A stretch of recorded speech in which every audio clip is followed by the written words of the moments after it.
Bien, bonjour à tous. Donc, je m'appelle Sylvain Petit, je suis maître de conférence en économie et je vais vous présenter un papier coécrit avec mon collègue économiste Florent Vénère ici présent. Et ce papier est intitulé « L'ouverture du marché polynésien du transport aérien international menacé par la communication de l'autorité de la concurrence ». Alors, c'est un papier qui va revenir en fait sur l'avis de l'APC, l'autorité polynésienne de la concurrence, qui est paru en mai 2018 sur le secteur aérien international, notamment donc pour ici en Polynésie. Alors, ma présentation va se dérouler de la manière suivante. Dans un premier temps, je vous expliquerai le contexte en termes d'économie du tourisme dans lequel on est et dans lequel est sorti cet avis. Et puis, dans un deuxième temps, je me permettrai donc de faire une brève, sans rentrer trop dans les détails, mais une brève analyse critique de l'avis. Et je continuerai ensuite en me focalisant sur la communication, notamment médiatique, qu'il y a eu autour de la sortie de cet avis par la suite et de la polémique que ça a entraîné. Alors, tout d'abord, vous le savez tous très bien, le tourisme, c'est la première activité en termes de création de valeur pour la Polynésie française. Les recettes touristiques pour la Polynésie s'élèvent environ à 50 milliards de francs pacifiques par an. Et on est sur une période, clairement, où on sent une forte reprise de la croissance des fréquentations touristiques. Et il est en train de se passer notamment, plus particulièrement, un grand changement concernant la ligne, notamment Tahiti, États-Unis, France, puisque comme vous le savez, cette ligne-là était à l'époque, il n'y a pas encore très longtemps, il y a un an, sous forme de duopole, puisqu'on avait deux compagnies, ATN et Air France, qui opéraient sur cette ligne-là, et on est en train de passer à 4 compagnies. C'est une ligne qui est très importante, justement pour le tourisme en Polynésie, puisque c'est à peu près potentiellement 3/4 de la clientèle internationale qui est concernée donc par cette ligne-là. Donc, comme je le disais, on est en train de passer à une situation de 2 compagnies à 4 compagnies. Alors, pour expliquer aussi un peu le contexte historique, il faut bien se souvenir de la période difficile qu'a connue le tourisme en Polynésie française, et notamment au lendemain de la crise des subprimes, avec cette forte chute des arrivées touristiques en Polynésie française.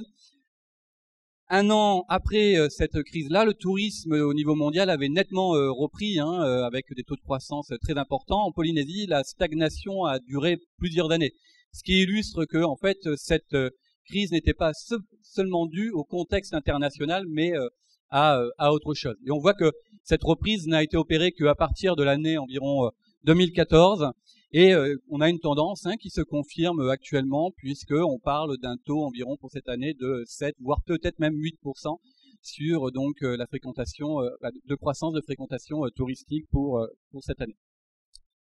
Alors, pour comprendre un petit peu ce qui s'est passé autrefois, après 2008, il faut bien comprendre que le tourisme international, on peut, selon nous, ce qu'on appelle les économistes, l'interpréter comme une forme de modèle de concurrence monopolistique. Alors pourquoi ce nom-là ? Eh bien, en fait, dans la concurrence monopolistique, vous êtes toujours dans un modèle où vous avez énormément d'offreurs, énormément de producteurs. Vous avez donc une concurrence qui s'opère, mais il est possible, par une politique ou une stratégie plutôt de différenciation des produits, d'avoir une forme de pouvoir de monopole. Dit autrement, en fait, c'est pas le prix qui est la seule variable stratégique du choix du consommateur. On voit beaucoup d'exemples, notamment dans l'informatique, dans les smartphones, que c'est pas forcément les produits les moins chers qui attirent le plus de clientèle. Ce sont des fois des produits qui sont très nettement différenciés des concurrents.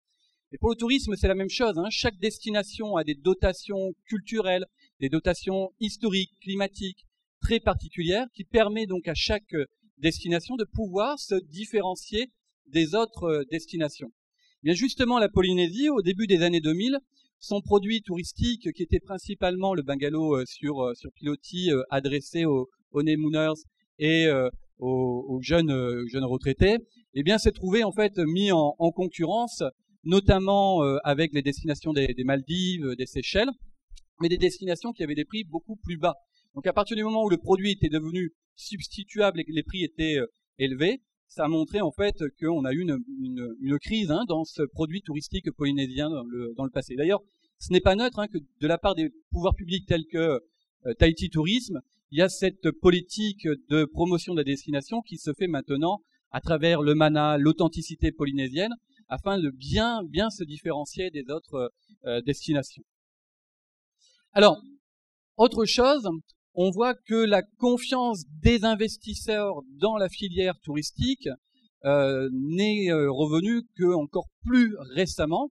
Ceci est l'évolution du nombre de chambres offertes dans l'hôtellerie internationale en Polynésie.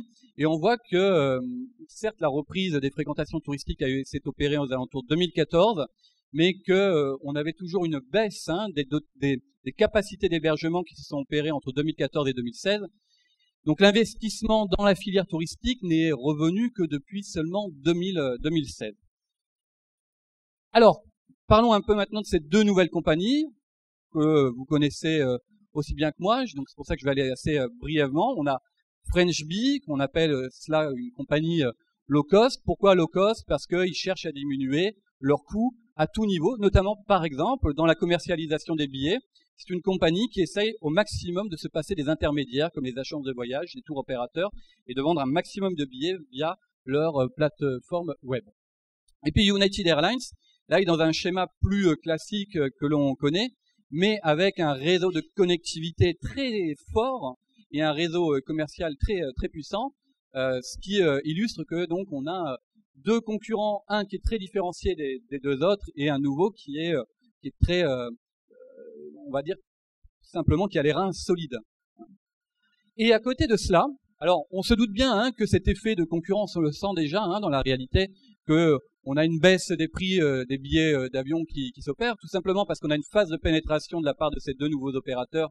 Pour pénétrer le marché, ils doivent donc essayer de proposer des prix plus bas que les deux autres, mais les deux autres, pour éviter de perdre trop de parts de marché, doivent aussi répondre par une baisse des prix. Donc on a une amélioration de la compétitivité prix de la destination grâce à cette nouvelle concurrence. Mais à côté, il faut voir quand même que les capacités d'hébergement sont, elles, surtout à court terme, limitées.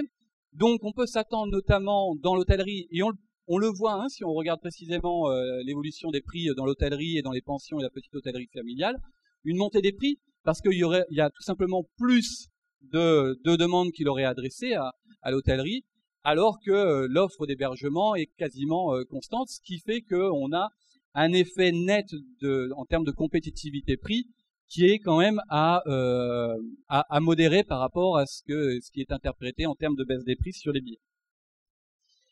Dernier élément d'incertitude sur donc cette nouvelle phase qui s'opère, c'est les résultats de cette concurrence sur ces opérateurs.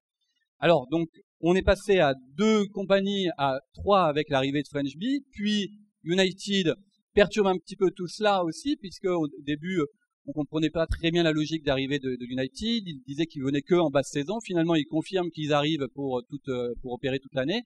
Et donc, on est en train de partir sur une phase concurrentielle très nette et très forte entre ces 4 opérateurs-là. Et on n'est pas sûr. En tout cas, moi, je ne le suis pas. Florent ne l'est pas. On n'est pas sûr qu'on va rester à 4 compagnies. Il est possible que après cette période de tâtonnement, cette période d'ajustement, eh bien, on repasse plutôt à un système avec 3 compagnies, voire 2. Et il est encore difficile de pouvoir présumer de quelles seront les compagnies qui seront en capacité de rester.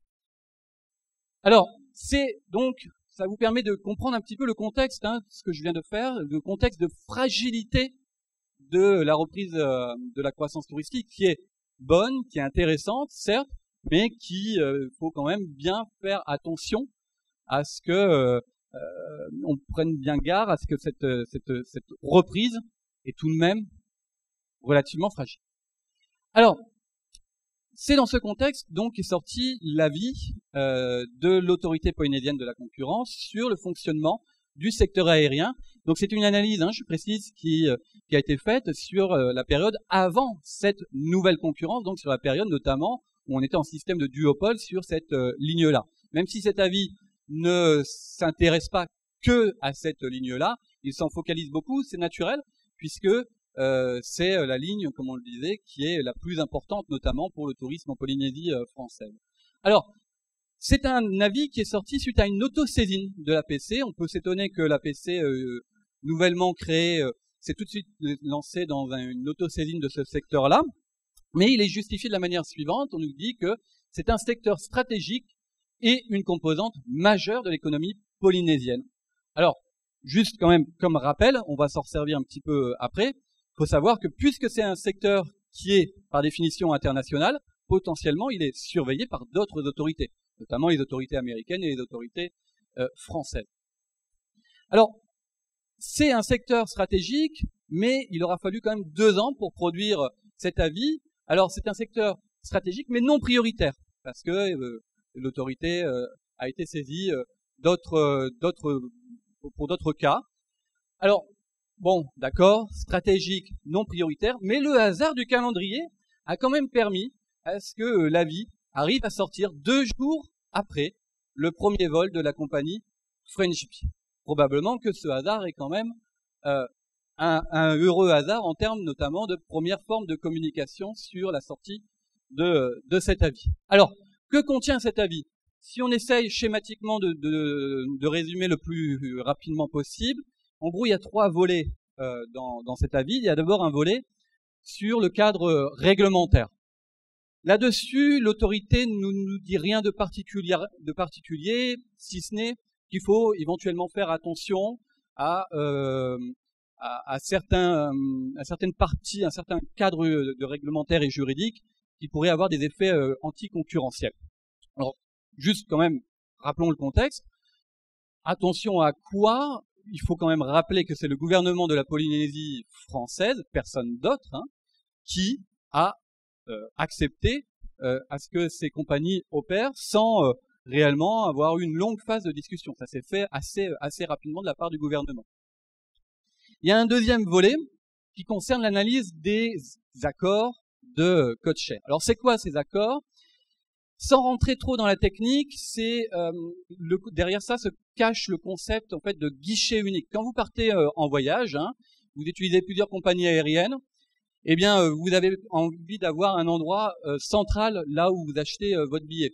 Donc il est possible que des compagnies commercialisent, outre des billets sur leur propre ligne, aussi des billets sur d'autres lignes, donc d'autres opérateurs. Ce qui signifie pas qu'ils s'entendent sur les prix, mais ce qui signifie qu'ils mettent en place une procédure de guichet unique pour le consommateur afin de commercialiser ce billet-là. Donc ça nécessite en fait quelques accords entre certaines compagnies où il y a justement des possibilités de connectivité pour le consommateur. Alors, qu'est-ce que nous dit l'avis de l'autorité? Eh bien, l'instruction du présent avis n'a pas eu pour objet d'évaluer individuellement chacun des accords conclus par les compagnies aériennes internationales opérant en Polynésie française, mais il ne peut être exclu que certains présentent des risques d'avoir des effets anti-concurrentiels. Alors, quand on lit ça, on se dit, tiens, mais qu'est-ce qui se passe? Il y a quand même une forme de suspicion là-dedans. Suspicion de quoi? Mais on n'a pas plus de détails, mais quand on va commencer à cumuler avec un autre point, le 3e volet, on va s'apercevoir que la suspicion peut être très forte. Juste quand même comme rappel aussi que les accords de code-share sont potentiellement aussi très surveillés par les autres autorités, puisque par définition, ça va toucher des compagnies localisées dans différents pays. Et bien là, dans le troisième volet, il semble qu'on ait trouvé éventuellement un coupable d'un problème de prix dans le secteur aérien, qui serait le fameux yield management. Alors ce 3e volet concerne la structure des prix qu'il y a donc dans les billets d'avion. Alors, que nous dit l'avis? Il nous dit la chose suivante. Les éléments de formation du prix se rapportant au coût des compagnies aériennes ne suffisent pas à expliquer l'évolution du prix du billet. Donc, dit autrement, ce n'est pas les charges de carburant, ce ne sont pas les charges des compagnies, les charges diverses qui permettent d'expliquer le prix du billet. C'est autre chose. celle-ci trouverait sa source dans l'optimisation de la rentabilité dans un contexte d'exploitation de la rareté de l'offre des compagnies aériennes. Ça veut dire que les compagnies aériennes cherchent à rarifier les capacités de sièges pour faire monter artificiellement les prix. Alors, si on cumule en plus avec la suspicion que l'on a dans le précédent volet, on peut se dire d'ailleurs, est-ce qu'elles le font ensemble? Est-ce qu'elles s'entendent pour faire monter artificiellement les prix? Alors c'est déjà arrivé ce type de phénomène. Hein. Le premier choc pétrolier, l'OPEP, c'est directement ça. En fait, ils n'ont pas fait monter les prix. En réalité, ils ont rarifié leur production. Et donc, ce qui a fait artificiellement monter les prix. Mais là, on était face à un cartel. Et généralement, notamment sur ces marchés-là, les cartels sont illégaux. Donc, s'il y a vraiment eu quelque chose d'illégal, on peut se dire, dans ce cas-là, qu'il faut poursuivre éventuellement les coupables. Sauf que à la fin, on apercevra qu'on n'a aucune mise en accusation des compagnies, très étrangement. Alors, cette démonstration, je ne vais pas rentrer dans le côté technique, on pourra y revenir dans la discussion par ailleurs, mais ça repose sur une analyse statistique en plus qui est malheureusement très peu rigoureuse. Alors, il faut bien comprendre que le yen management, chez les économistes, ça nous fait pas forcément peur, au contraire, on trouve ça plutôt bienveillant, notamment parce que c'est très utilisé de la part des autres compagnies aériennes dans le monde entier. C'est utilisé dans d'autres filières, par exemple dans l'hôtellerie, hein, le revenu management, c'est le même principe. C'est quoi? Eh bien, en fait, vous faites varier vos prix en tant que compagnie selon le moment où vous vendez votre billet, ou en tout cas selon la période où le vol va être opéré. Dit autrement, quand il y a une forte demande, les prix ont tendance à monter, et lorsqu'il y a une faible demande, les prix ont tendance à baisser. Et de cette manière, vous essayez en fait de convaincre la demande à une période de haute saison de se reporter sur une autre période en basse saison en faisant cela. Et ça a plutôt un avantage, outre pour le producteur, ça a aussi un avantage pour les consommateurs qui n'auraient pas forcément les moyens de se payer un billet à un prix moyen et qui vont pouvoir bénéficier de prix plus bas sur d'autres périodes. Alors, en plus, on peut repérer qu'en 2008, la Chambre territoriale des comptes avait épinglé ATN, qui est l'une des deux compagnies visées dans l'avis, disant que ATN n'utilisait pas des méthodes modernes de techniques de commercialisation. Et si on retourne sur ce rapport à l'époque, il avait été très sévère, certainement à juste titre, mais on peut s'étonner que des personnes, sans rentrer dans le détail, mais qui avaient co-rédigé ce rapport-là, soient aussi co-rédacteurs de l'avis de l'APC, et donc on sent quand même une contradiction entre ce qui s'est passé, ce qui a été dit 10 ans auparavant et aujourd'hui. Alors, ce qui est plus problématique, c'est pas forcément l'avis en tant que tel, mais c'est la communication qui a eu lieu autour de cet avis. Tout d'abord, il nous semble qu'il y a eu une volonté de faire du buzz avec la sortie de cet avis, au-delà du fait que ça arrivait à la même période que le premier vol French Bee. Pourquoi? Parce que l'avis a été publié sur le site de l'APC à 16h23, donc vous et moi, on pouvait prendre connaissance de cet avis à 16h23, mais ça a été accompagné d'un long article dans un journal, pour ne pas citer Tahiti Info, publié à 18h50. Et dans cet article était accompagné donc d'une interview du président de l'APC. Ce qui signifie qu'en 2h30, un journaliste a été en capacité à lire l'avis, le décortiquer, écrire son article, faire son interview et rapporter son interview. Moi, personnellement, alors je sais que les journalistes sont des fois très bons, personnellement, je n'aurais pas été capable. Alors, il y a deux passages de cette interview qui sont savoureux. Premier passage, le yen management est fait automatiquement par des ordinateurs qui changent les tarifs des milliers de fois par jour. Alors, quand vous lisez ça, vous avez un tout petit peu plus peur que la façon dont je vous l'ai présenté tout à l'heure sur le yen management. Mais autre partie plus savoureuse, on voit que c'est la rareté de l'offre qui a causé des prix élevés et que cette rareté a été organisée. Dit comme cela, il y a un doute qui s'installe dans la tête de tout le monde. Ce doute, on peut l'illustrer très rapidement.